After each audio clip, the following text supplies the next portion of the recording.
Hello students. अब पिछले topic में हम लोगों ने डिफरेंशिएशन सीखा, डिफरेंशियल कैलकुलस सीखा। इस टॉपिक में हम लोग इंटीग्रल कैलकुलस करेंगे। इंटीग्रल कैलकुलस करने से पहले मैं ये उम्मीद करता हूँ कि आपको डिफरेंशिएशन अच्छे से आ गया होगा, बिकॉज जो इंटीग्रल कैलकुलस है डिफरेंशिएशन का ही एक्सटेंशन है। तो ऑब्वियसली अगर वहाँ जिसको दिक्कत है उसको यहाँ पर दिक्कत होनी है। तो कोई भी ऐसा बच्चा जिसको उसके बारे में डाउट है वो फिर से वो वीडियो देख ले, उसके बाद ही यहाँ पर आए। अभी इंटीग्रल कैलकुलस की प्रॉब्लम्स कैसे करते हैं इनको जानने से पहले पहले हम लोग ये समझते हैं कि इंटीग्रल कैलकुलस की ज़रूरत ही क्यों पड़ी। तो मैं अगर आपको छोटी क्लास में लेकर के जाऊं तो हम लोगों ने एक फॉर्मूला पढ़ा था, work is equal to force into displacement. यानी कि सपोज करो मेरे पास कहीं पर 10 न्यूटन का फोर्स लग रहा है किसी बॉडी के ऊपर और वो 2 मीटर डिस्प्लेस होती है, तो जो टोटल वर्क डन होगा वो 20 जूल हो जाएगा। अब इस प्रॉब्लम को थोड़ा सा अलग हट करके देखते हैं। सपोज करो ये मेरी एक्स एक्सिस है, ये x इज इक्वल टू 0 है, ये x इज इक्वल टू 1 और ये x इज इक्वल टू 2 है। थोड़ी सीधी लाइन नहीं बनी, I am sorry for that.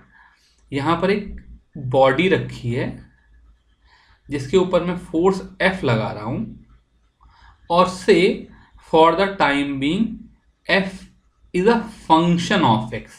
यानी कि जैसे यहां पर फोर्स 10 न्यूटन का फोर्स कांस्टेंट था वैसे फोर्स कांस्टेंट नहीं है, सिर्फ F is equal to simplicity के लिए मान लेते हैं x न्यूटन है।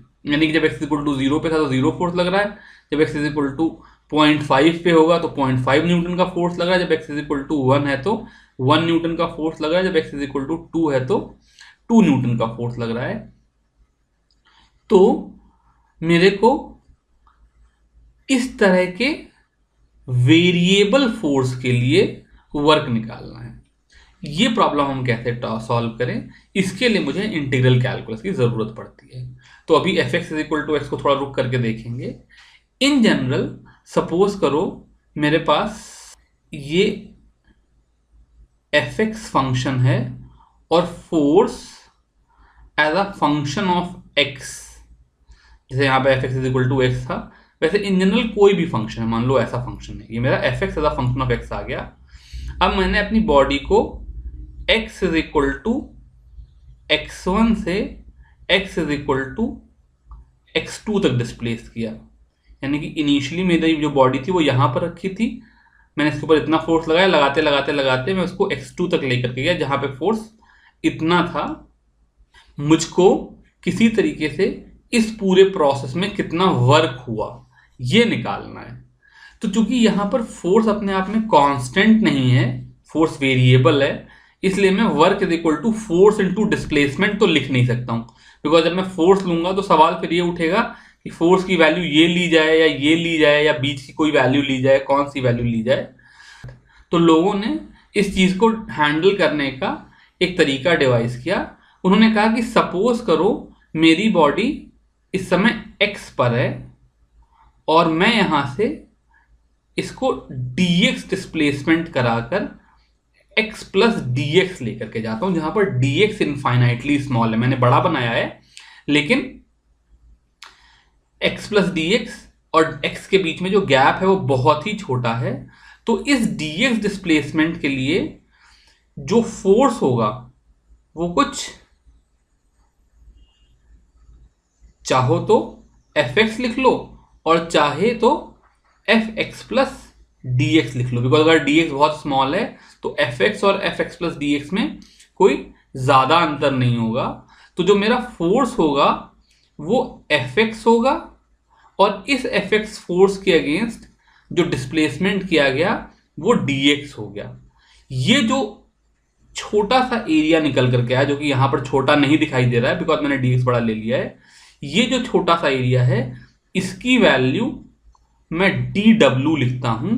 ये वर्क डन है इस पार्टिकल्स को x से x प्लस dx बढ़ाने के लिए। अब जैसे मैंने ये एक छोटा सा dx टुकड़ा लिया, ऐसे छोटे छोटे जितने भी मेरे dx टुकड़े बनेंगे, यानी कि x1 से x1 प्लस dx जाऊंगा, फिर x1 प्लस dx से x1 प्लस 2 dx जाऊंगा, ऐसे छोटे छोटे टुकड़े में भरते भरते कभी मैं x2 पहुंच जाऊंगा। तो sum of all these D डब्ल्यूज should be equal to sum of all these F X into D X, जहां पर x जो है वो चेंज हो रहा है। पहले इसकी वैल्यू x1 होगी, फिर x1 प्लस डी एक्स होगी, फिर x1 प्लस 2dx होगी, ऐसे करते करते x2 तक पहुंच जाएगा। अब ये जो समेशन है इसको मैं एक नए साइन से शो करता हूं। इसे मैं इंटीग्रेशन का साइन कहता हूं, जो कि एक लंबे से s की जगह से है, जो कि बेसिकली समेशन से आया है। तो इंटीग्रल डी डब्ल्यू का मतलब हो गया integral F x D x, और इस इंटीग्रल की वैल्यू कहां से कहां तक वेरी कर रही है, x1 से जब x2 जा रहा है तब मुझे इंटीग्रेशन करना है, क्योंकि मेरा जो फोर्स है वो x1 से लगना शुरू हुआ है और x2 तक गया है। जो मेरा टोटल वर्क आ जाएगा उसको मैं integral F x D x from x1 to x2 कह दूंगा। क्लियरली जो वर्क होगा this will be area under this f x curve from x1 to x2। तो जो टोटल एरिया होगा ये इस इंटीग्रल की वैल्यू होगी। इसे कैलकुलेट कैसे करते हैं ये अभी मुझे पता नहीं है, लेकिन ये जो एरिया होगा ये टोटल वर्क हो जाएगा। किसी तरीके से कैलकुलेट करना है। ये कैलकुलेट कैसे करें, ये काम इंटीग्रल कैलकुलस का है। तो इंटीग्रेशन का बेसिक पर्पस क्या है कि अगर मेरे पास कोई फंक्शन एफ एक्स गिवन है तो मैं किसी पॉइंट x1 से x2 के बीच में उस फंक्शन के नीचे कितना एरिया आ रहा है ये कैलकुलेट कर सकूं। ये इंटीग्रेशन का पर्पस है। यहां पर जैसे वर्क था तो मुझे force as a function given था और इससे मैं वर्क निकाल रहा था। कहीं पर सपोज करो मुझे velocity as a function of time given हो तो वेलोसिटी इनटू टाइम डिस्प्लेसमेंट होता है, तो वहां से मैं डिस्प्लेसमेंट निकाल सकता हूं। फिजिक्स में ऐसी बहुत सी जगह आएंगी जहां पर किसी एक फिजिकल क्वांटिटी और दूसरी फिजिकल क्वांटिटी के बीच में ग्राफ बना होगा और ग्राफ के नीचे का एरिया कोई तीसरी फिजिकल क्वांटिटी को दे रहा होगा, तो मुझे वो तीसरी फिजिकल क्वांटिटी को निकालने के लिए इंटीग्रेशन की जरूरत पड़ेगी। अब इंटीग्रेशन निकालते कैसे हैं मैं नेक्स्ट स्टेप में सिखाता हूं। तो मैं पीछे से दो बातें उठा लाया। मेरा जो वर्क था वो integral F x D x था फ्रॉम x1 टू x2। इस तरह का जो इंटीग्रल है इसको मैं डेफिनिट इंटीग्रल बोलता हूं, जहां पर मुझे पता होता है कि जो मैं इंटीग्रेशन कर रहा हूं, जो एरिया निकाल रहा हूं, वो किस पॉइंट से किस पॉइंट के बीच में निकाल रहा हूं। अब ये इंटीग्रेशन करने के लिए मुझे दो काम करने हैं। सबसे पहले तो मुझे कोई ऐसा फंक्शन निकालना है gx, find gx such that d by dx of gx is fx।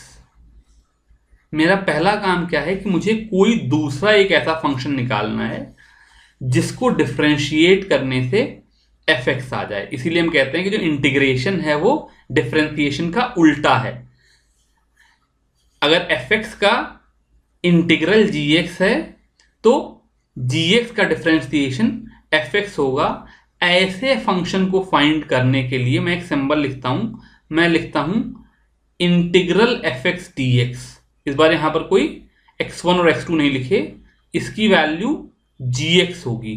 ये बात लिखना कि gx का डेरिवेटिव, gx का डिफरेंशिएशन fx है, या ये लिखना कि fx का इंटीग्रल gx है, ये एक ही बात है। और इस चीज को मैं इनडेफिनिट इंटीग्रल कहता हूं। तो मुझे पहला काम क्या करना होगा, कोई ऐसा फंक्शन खोज करके लाना होगा। कैसे खोज के लाएंगे अभी 1 मिनट में बताते हैं, पर ऐसा फंक्शन खोज करके लाना होगा जिसका डिफरेंशिएशन fx आ जाता हो। एक बार मुझे ऐसा gx मिल गया तो जो मेरा डेफिनिट इंटीग्रल है w, इसकी वैल्यू x1 से x2 fx dx है, इसको मैं लिख देता हूं gx और स्क्वायर ब्रैकेट में यहां नीचे x1 ऊपर x2। ये एक लिखने का तरीका है और इस चीज का मतलब होता है एक्चुअली कि g of x2 minus g of x1। तो अब हम क्या करेंगे कि जी ऑफ x2 कैलकुलेट कर लेंगे, जी ऑफ x1 कैलकुलेट कर लेंगे और दोनों का डिफरेंस निकालने से मेरे पास वर्क आ जाएगा। ऑब्वियसली आप लोगों को ये थोड़ी कंफ्यूजिंग लगने लगी होगी अब तक, तो हम इन वेरिएबल वाली चीजों को दोबारा से एग्जाम्पल समझाते हैं। जो मैंने पीछे प्रॉब्लम लिया था उसमें मेरा fx जो था वो x था और जो मेरा w था वो 0 से 2 तक, अगर आपको याद हो तो 0 से 2 तक x ले जा रहे थे, fx dx था। इसे मैं 0 से 2 तक x dx भी लिख सकता हूं बिकॉज मेरा fx खुद x है। तो मैंने क्या कहा, इस चीज को सॉल्व करने के लिए मुझे दो काम करने हैं। सबसे पहले मुझे एक ऐसा फंक्शन gx ढूंढना है जिसका डिफरेंशिएशन कैपिटल fx हो। तो ये ढूंढते कैसे हैं थोड़ी देर के लिए मैं अभी नहीं बता रहा हूं, 1 मिनट रुक करके बताऊंगा। पर थोड़ी देर के लिए मेरी बात मान करके हम लोग ले लेते हैं कि gx की वैल्यू x स्क्वायर बाई 2 है। अगर gx x स्क्वायर बाई 2 ले लें तो इसका डिफरेंशिएशन करेंगे तो d by d x of g x की वैल्यू कितनी आ जाएगी, x स्क्वायर बाई 2 का डिफरेंशिएशन करेंगे तो हाफ तो बाहर ही आ जाएगा और x स्क्वायर का डिफरेंशिएशन 2x होता है, इसलिए 2 से 2 कैंसिल हो गया, ये x आ जाएगा जो कि मेरा fx है। यानी कि x स्क्वायर बाई 2 सही फंक्शन है, मेरे fx का इंटीग्रल x स्क्वायर बाई 2 सही है। अब ये कह रहे हैं वर्क डन कितना हो जाएगा, इसको मैं ढंग से x1 से x2 fx dx को gx2 माइनस gx1 लिख लूं, यानी कि x2 square by 2 minus x1 square by 2 लिख लूं। x2 स्क्वायर बाई 2 की वैल्यू हो जाएगी, मेरा x2 2 है यहां पर, इसलिए ये हो जाएगा 4 बाई 2 माइनस x1 मेरा 0 है इसलिए माइनस 0, इसलिए टोटल वर्क 2 जूल हो गया। अगर मैं ग्राफ से भी देखूं तो सपोज करो ये मेरा f है, ये मेरा x है, तो f is equal to x का ग्राफ कुछ ऐसा स्ट्रेट लाइन होगा, हम लोगों ने मैथ्स में फंक्शंस में पढ़ा है। तो ये 0 है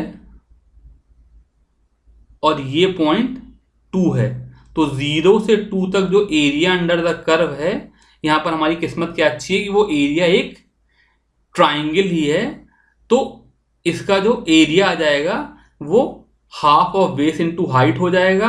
बेस तो 2 मीटर ही है और ये जो हाइट है 2 पे फोर्स की वैल्यू भी 2 न्यूटन है, यानी कि हाइट भी 2 है, तो area under the curve 2 into 2 by 2 यानी कि 2 जूल आ गया, जो कि मेरा इंटीग्रेशन से आया था। इस तरीके से हम लोग इंटीग्रेशन का प्रॉब्लम सॉल्व करेंगे। मैं तीसरी बार फिर से समराइज करके बता रहा हूं, मेरे पास कोई फंक्शन होगा fx जिसका इंटीग्रेशन करना होगा और कोई लिमिट होंगी x1 और x2, कहां से कहां तक इंटीग्रेशन करना है, ये दो बातें मुझे पता होंगी। इसे हम डेफिनेट इंटीग्रल कहते हैं। इस डेफिनेट इंटीग्रल को करने के दो पार्ट हैं। पहली बात तो इसका इनडेफिनेट इंटीग्रल करना, यानी कि बिना लिमिट लगाए कोई ऐसा फंक्शन पाना, कोई ऐसा gx ढूंढ लेना जिसका डिफरेंशिएशन fx हो। ये जो फंक्शन मुझे मिल गया ये इनडेफिनेट इंटीग्रल हो गया। एक बार मुझे gx मिल गया तो मेरा इंटीग्रल की वैल्यू हो जाएगी g of x2 minus g of x1, जिसको मैं कैलकुलेट कर लूंगा। अब हमारी अगली प्रॉब्लम ये हुई कि जब मेरे को fx की वैल्यू x थी तो मैंने तुमको बता दिया कि gx की वैल्यू x स्क्वायर बाई 2 होगी। लेकिन इन जनरल अगर सपोज करो मेरे पास fx कोई गिवन हो तो मैं उससे इंटीग्रल fx dx, जिसको मैं gx कहता हूं, ये कैसे निकाल पाऊं।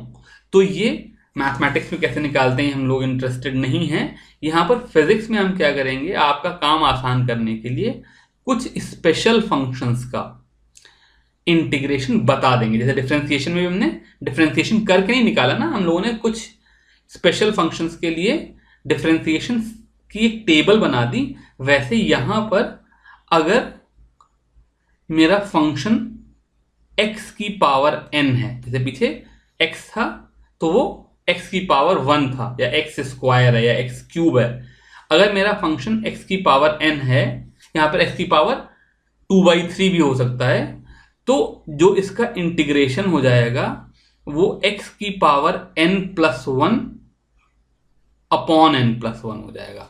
यानी कि मैं यहां पर एक छोटा सा एग्जाम्पल लूं तो एक्स स्क्वायर का इंटीग्रल एक्स की पावर 2+1 अपॉन 2+1, यानी कि x³ हो जाएगा।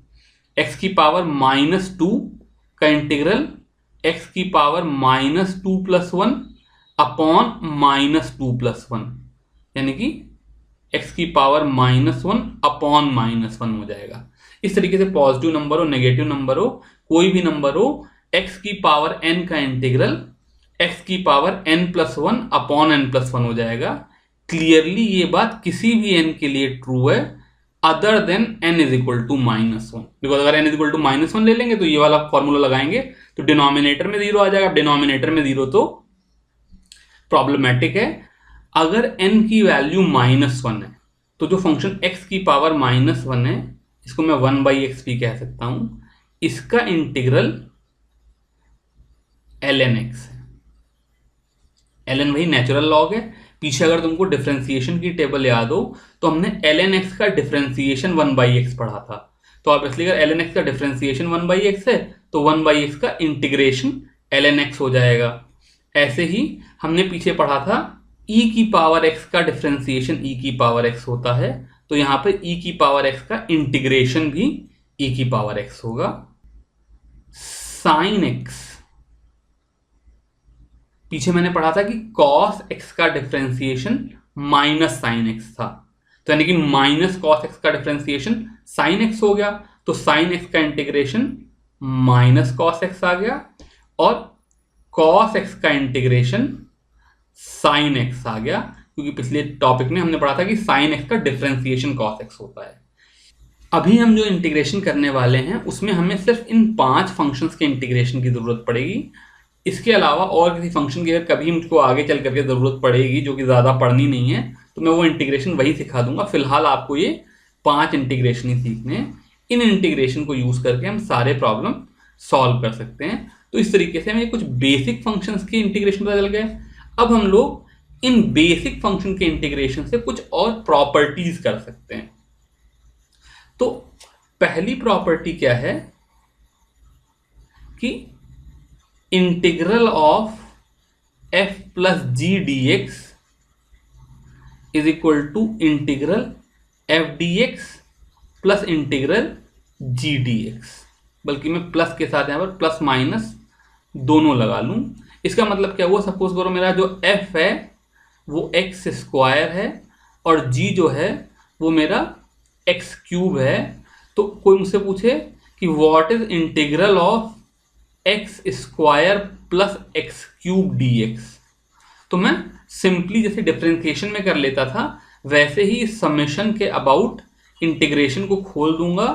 तो ये x² dx का इंटीग्रेशन प्लस x³ dx का इंटीग्रेशन हो जाएगा, और फिर x² का इंटीग्रेशन तो मुझको पता ही है कि x³/3 हो जाएगा, बिकॉज x की पावर n+1 अपॉन n+1, और यहां पर x³ का इंटीग्रेशन x की पावर 3+1 यानी कि 4 अपॉन 3+1। तो इस तरीके से मेरे पास दो फंक्शन का सम हो या इवन डिफरेंस भी हो। सपोज करो कोई मुझसे पूछे what is integral of e की power x minus 1/x dx, तो मुझे पता है कि e की पावर x का इंटीग्रल e की पावर x ही होता है और 1/x का ln x होता है, तो ये जाएगा e की power x minus ln x।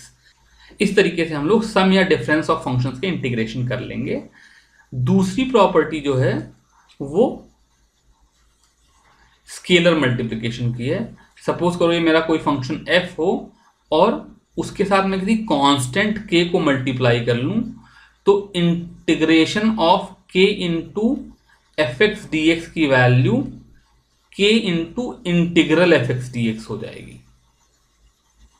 कोई मुझसे पूछे इंटीग्रल ऑफ 6x² dx कितना हो जाएगा, तो इसकी वैल्यू हो जाएगी 6 into x square D x का इंटीग्रल, और फिर ये हो जाएगा 6 इंटू एक्स स्क्वायर का, तो मुझे पता ही है कि एक्स क्यूब बाई 3 हो जाना है, तो ये 2x क्यूब हो जाएगा।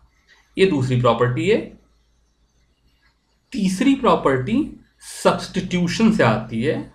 तो सपोज करो मेरे पास capital F x D x का इंटीग्रेशन जी एक्स था, और कोई मुझसे कहे कि integral of F of A x plus B D X कितना है, तो इसकी value G of A x plus B upon A हो जाती है।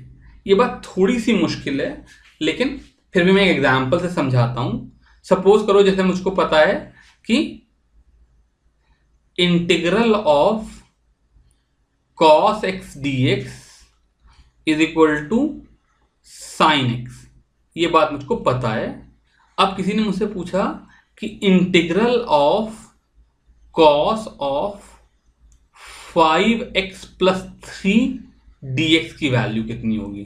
तो क्या हुआ, मुझे एफ एक्स डी एक्स का इंटीग्रेशन पता था, मुझे f of A x plus b, यहां पर ए मेरा क्या है 5 है, बी क्या है 3 है, इस तरीके का इंटीग्रेशन करना है।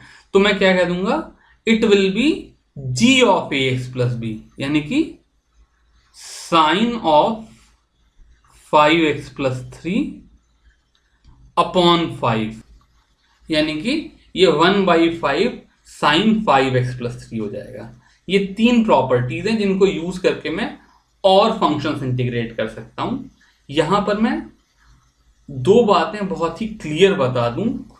एक तो इंटीग्रेशन का प्रोडक्ट रूल हमको नहीं आता, मतलब एक्चुअली मैथमेटिक्स में लोगों को पता है, लेकिन इस क्लास में मैं नहीं सिखा रहा हूं बिकॉज प्रोडक्ट रूल काफी मुश्किल है। 12th की मैथमेटिक्स में आकर के आप पढ़ेंगे जो लोग मैथमेटिक्स कर रहे हैं। लेकिन जैसे हम डिफरेंशिएशन में प्रोडक्ट रूल कर लेते थे, डिफरेंशिएशन में क्या होता था, अगर f is equal to u into v हो जाता था तो df बाई डी एक्स की वैल्यू u into d v by d x plus v into d u by d x हो जाती थी, ऐसा याद है।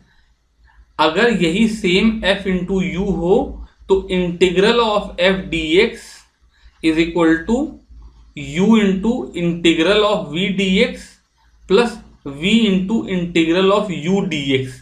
ये काम मैं नहीं कर सकता, ये बिल्कुल गलत है। तो जो प्रोडक्ट रूल डिफरेंशिएशन में एप्लीकेबल है वो यहां इंटीग्रेशन में नहीं लगाया जा सकता। ऐसे जो क्वोशिएंट रूल डिफरेंशिएशन में एप्लीकेबल है वो भी यहां इंटीग्रेशन में नहीं लगाया जाता। बहुत से लोगों की आदत क्या होती है, क्योंकि जैसे समेशन वाला या स्केलर मल्टीप्लिकेशन वाला कंसेप्ट डिफरेंशिएशन से एज सच मैंने इंटीग्रेशन में ले लिया, तो लोगों को लगता है जैसे वो डिफरेंशिएशन में एप्लीकेबल था इसलिए यहां एप्लीकेबल है, इसलिए जो प्रोडक्ट रूल या क्वेश्चन रूल डिफरेंशिएशन में एप्लीकेबल है वो भी लोग यहां पर लगा देते हैं। ये बात स्ट्रिक्ट नो है कि जो चीजें प्रोडक्ट के फॉर्म में हो या जो चीजें क्वेश्चन के फॉर्म में हैं उसके लिए कोई रूल मुझको पता नहीं है, और जो मेरे पास सवाल आएंगे उनमें भी वो प्रॉपर्टी मुझे यूज नहीं करनी होगी। इस आइडिया के साथ अब हम लोग कुछ बेसिक प्रॉब्लम करते हैं। तो शुरुआत में कुछ इनडेफिनिट इंटीग्रल की प्रॉब्लम करेंगे और फिर कुछ डेफिनेट इंटीग्रल की प्रॉब्लम करेंगे, बिकॉज डेफिनेट इंटीग्रल तो खुद इनडेफिनिट इंटीग्रल से आता है। तो ये पहला जो प्रॉब्लम है ये इनडेफिनिट इंटीग्रल से, इसके दो पार्ट हैं। कह रहे हैं इंटीग्रेट फॉलोइंग फंक्शन। पहला फंक्शन है इंटीग्रल ऑफ 3x की power 3/2 plus sign 2x plus 3 dx। यहाँ पर जो ये वेरिएबल होगा यहाँ पर उसी वेरिएबल के रेस्पेक्ट में हम इंटीग्रेट कर सकते हैं। तो यहाँ पर मैं इसको दो पार्ट में तोड़ लूंगा। एक तो 3x की पावर 3/2 है, दूसरा साइन 2x प्लस 3 है। तो इसे मैं 3 इंटीग्रल ऑफ x की पावर 3/2 dx लिख लूं, और प्लस ये 3 खाली x वाले के साथ है, साइन के साथ नहीं है, plus integral of sine of 2x plus 3 dx लिख लूं। इस तरीके से दो पार्ट पे तोड़ सकता हूं। अब 3 मैंने बाहर कर लिया है, तो ये जो इंटीग्रल हो जाएगा ये हो जाएगा 3 इंटू x की पावर n का इंटीग्रल x की पावर n+1 अपॉन n+1 है। यहां पर n की वैल्यू 3/2 है, इसलिए 3 इंटू एक्स की पावर 3/2 + 1, 3/2 + 1 की वैल्यू 5/2 हो जाती है, और अपॉन 3/2 + 1 यानी कि अपॉन 5/2 प्लस। अब इस वाले इंटीग्रल को देखते हैं। तो मैंने पीछे बताया कि साइन एक्स का इंटीग्रल माइनस कॉस एक्स होता है। मुझे वो टेबल याद होनी चाहिए, उसी से मैं इंटीग्रेशन करूंगा। तो अगर साइन एक्स का इंटीग्रल माइनस कॉस एक्स होता है, तो साइन ऑफ 2x + 3 का इंटीग्रल माइनस साइन लगेगा, ये प्लस साइन में हटा दे रहा हूं, माइनस कॉस ऑफ 2x + 3। और मैंने बताया था कि जहां पर भी मेरे पास फंक्शन ax + b टाइप का होगा, यानी कि यहां मेरे पास x की बजाय ax + b टाइप का टर्म होगा, यहां पर 2x + 3 टाइप का है, वहां पर डिवाइडेड बाई a करना पड़ेगा, जो मेरा x का कोफिशिएंट है। तो यहां पर डिवाइडेड बाई 2 कर दिया। तो पहले इंटीग्रल की वैल्यू हो गई 3/5/2 को मैं 6/5 लिख सकता हूं। 6/5 x की पावर 5/2 माइनस कॉस 2x + 3/2। तो पहला इंटीग्रल हो गया। दूसरा जो प्रॉब्लम है ये वाला, इसके लिए इन्होंने t में फंक्शन दे दिया। तो जैसे मेरा वेरिएबल का जो बेसिक कंसेप्ट है, उस जैसे x के साथ मैं dx लगा के इंटीग्रेशन कर रहा था, ऐसे ही मेरा अगर फंक्शन टाइम का हो और मैं dt से इंटीग्रेट कर रहा हूं, तो उसमें कोई फर्क नहीं पड़ेगा, बस खाली x यहां पर t आ जाएगा। तो यहां पर इस इंटीग्रेशन को जब मैं सॉल्व करूंगा, तो 5 तो इंटीग्रेशन के बाहर आ जाएगा, ये e की पावर 1.4t dt हो गया। अब ये फिर से e की पावर at + b टाइप की चीज हो गई, जहां पे a की वैल्यू 1.4 है और b की वैल्यू 0 है। तो इसका इंटीग्रल e की power at + b upon a हो जाएगा, यानी कि ये इंटीग्रल हो जाएगा 5 इंटू e की पावर a मेरा 1.4 है, तो 1.4t अपॉन 1.4 हो गया। इसको मैं सॉल्व करके 25/7, 5/1.4 सॉल्व होकर के 25/7 आ जाएगा, e⁻1.4t हो गया। यहां मैं एक इनडेफिनिट इंटीग्रल की खास बात और बताना चाहूंगा कि अगर gx का डिफरेंशिएशन fx है, तो fx का इंटीग्रेशन gx है। ये बात क्लियर है? तो अगर gx का डिफरेंशिएशन fx हो, तो gx + c का डिफरेंशिएशन भी fx ही हुआ, यानी कि जो मेरा gx है, अगर मैं इसमें कोई कांस्टेंट नंबर ऐड कर दूं, तो उसका डिफरेंशिएशन fx ही होगा। इसलिए जब मैं इसमें इंटीग्रेशन करूंगा, तो मैं यहां पर साथ में कोई कांस्टेंट k ऐड कर दूं, यहां पर साथ में कोई कांस्टेंट c ऐड कर दूं, तो उससे इंटीग्रेशन में कोई फर्क नहीं पड़ता है। इस बेसिक प्रॉपर्टी की वजह से हो सकता है कि सेम फंक्शन का इंटीग्रेशन कोई दो बच्चे करें, इनडेफिनिट इंटीग्रेशन, डेफिनिट इंटीग्रल में उससे कोई फर्क नहीं आएगा, लेकिन इनडेफिनिट इंटीग्रेशन अगर कोई दो बच्चे करें, तो सेम फंक्शन का इंटीग्रेशन, सपोज करो मेरे को x² का इंटीग्रेशन करना है, और कोई बच्चा कहे कि इसकी वैल्यू x³/3 है, और दूसरा बच्चा कहे इसकी वैल्यू x³/3 + 7 है, तो ये भी करेक्ट है, ये भी करेक्ट है। एक से ज्यादा करेक्ट आंसर्स आ सकते हैं, which will very by a constant. उनमें कोई एक कांस्टेंट ऐड या सब्ट्रैक्ट कर दिया जाए, तो इंटीग्रेशन में कोई फर्क नहीं पड़ता। अब जब मैंने इनडेफिनिट इंटीग्रल कर लिया, तो उसको यूज करके ये कुछ फिजिक्स के प्रॉब्लम करते हैं, जिसमें बेसिकली डेफिनिट इंटीग्रेशन की जरूरत पड़ रही है। ये कह रहे हैं force in newton acting on a particle is given by 10x² -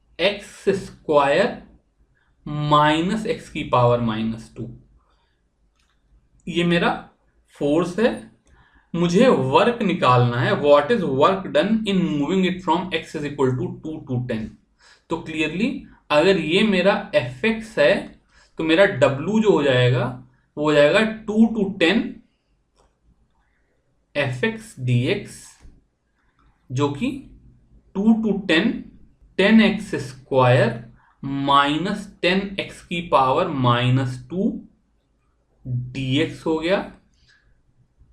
10x square का इंटीग्रेशन हो जाएगा 10x³/3 माइनस 10x की पावर -2 का इंटीग्रेशन हो जाएगा x की पावर -2 + 1। यहां मैंने 3 डायरेक्टली लिख दिया था, -2 + 1 का मतलब हो गया -1/-1। तो जो इस फंक्शन fx का इनडेफिनिट इंटीग्रल है, ये मैं सिंप्लीफाई करके लिख दूं, ये 10x³/3, ये वाला माइनस और ये वाला माइनस आपस में प्लस हो जाएंगे, प्लस 10x की पावर -1 हो गया।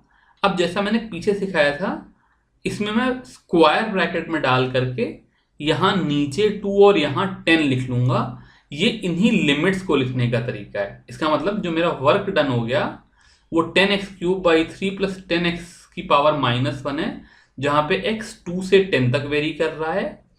तो इसकी जो वैल्यू आएगी वो आ जाएगी, ये जो फंक्शन है gx, इसकी वैल्यू 10 पे माइनस gx की वैल्यू 2 पे, यानी कि 10 × 1000/3 प्लस 10/10, ये मेरा हो गया 10 पे इस फंक्शन की वैल्यू, माइनस 10 × 8/3 प्लस 10/2। अब ये कैलकुलेशन में नहीं कर रहा हूं, इसको कैलकुलेट करके हम लोग फाइनल आंसर निकाल लेंगे। इस तरीके से मैं इनडेफिनिट इंटीग्रल्स के डेफिनिट इंटीग्रल के प्रॉब्लम सॉल्व कर सकता हूं। ये अगला प्रॉब्लम है, यहां पे कह रहे हैं velocity of a particle in metre per second is given by 10 - 2t + 3t²। What is displacement in first 1 second. तो जैसे मेरा work is equal to force into displacement था, वैसे ही displacement is equal to velocity into time होता था। तो और कांस्टेंट वेलोसिटी होती तो मल्टीप्लाई कर लेता। यहां पर जो कि मेरी वेलोसिटी फंक्शन ऑफ t है, इसलिए डिस्प्लेसमेंट s से जनरली हम लोग डिनोट करते हैं। s is equal to integral v dt हो जाएगा, जिसको मैं integral 10 - 2t plus 3t² dt लिख दूंगा। यहां पर चूंकि ये फर्स्ट 1 सेकेंड बोल रहे हैं, इसलिए मैं टाइम की मिनिमम वैल्यू 0 और अपर लिमिट 1 लिख दूंगा, यानी कि 0 से 1 तक इस वेलोसिटी फंक्शन को इंटीग्रेट करना है। अब ये नंबर 10 है, ये मैंने आप तक पहले कभी नहीं दिखाया। 10 जो है ये कांस्टेंट है। 10 को अगर मैं चाहूं तो 10 × t की पावर 0 लिख सकता हूं। ये वैसे तो x की पावर n के फॉर्म में या t की पावर n के फॉर्म में नहीं है, लेकिन मैं इसको t की पावर 0 से मल्टीप्लाई करके लिख सकता हूं। तो 10 × t की पावर 0 का इंटीग्रल हो जाएगा 10 × t की पावर 1, जो कि t ही होगा, अपॉन 1 जो कि 1 होगा। तो यानी कि 10 का इंटीग्रल 10t हो जाएगा। किसी भी कांस्टेंट का इंटीग्रल k का इंटीग्रल kt हो जाएगा, 1 का इंटीग्रल t हो जाएगा, या अगर x के रिस्पेक्ट में कर रहे हैं तो x हो जाएगा।